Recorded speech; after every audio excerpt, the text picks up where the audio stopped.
Stratégie en association avec la Direction générale du Trésor, la Commission européenne et le Conseil d'analyse économique, a organisé une journée de séminaire portant sur les réformes économiques françaises engagées par le gouvernement actuel. Difficile pour l'heure de tirer un premier bilan, mais les premiers signes sont encourageants. On voit que le regard, malgré la crise des Gilets jaunes, que portent sur la France les investisseurs étrangers a changé.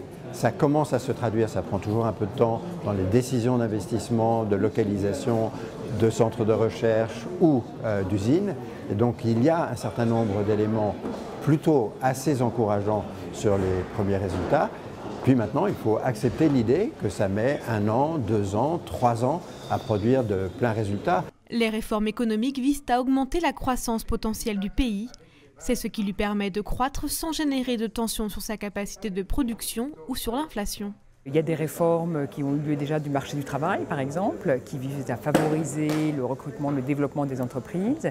Il y a une réforme portée par le ministre de l'économie et des finances qui est en cours de vote au Parlement, qui devrait être votée dans les jours qui viennent, pour faciliter là encore le développement des entreprises en facilitant par exemple le développement de l'épargne retraite, qui va être une épargne de long terme qui pourra s'investir dans les entreprises. Il y a des réformes également liées à l'investissement, avec un grand plan d'investissement qui porte notamment, et c'est un élément assez nouveau, sur la formation professionnelle pour faciliter l'adéquation entre la formation des salariés ou des demandeurs d'emploi et les besoins des entreprises.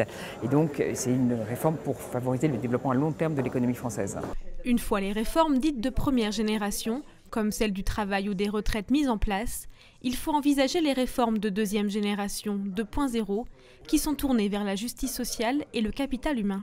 Pour ça, il faut à la fois évaluer mieux et travailler sur la qualité de la dépense publique, qu'on ne le fait aujourd'hui. Il n'y a pas que la quantité ou la réduction des déficits, il y a aussi les bons choix de dépenses publiques. Il faut lutter contre la rente et promouvoir un cadre de concurrence qui permette de distribuer du pouvoir d'achat. Il faut, à côté de la flexibilité du marché du travail, insister sur la sécurité des parcours professionnels, encourager la recherche, le développement, l'investissement, l'éducation sous toutes leurs formes.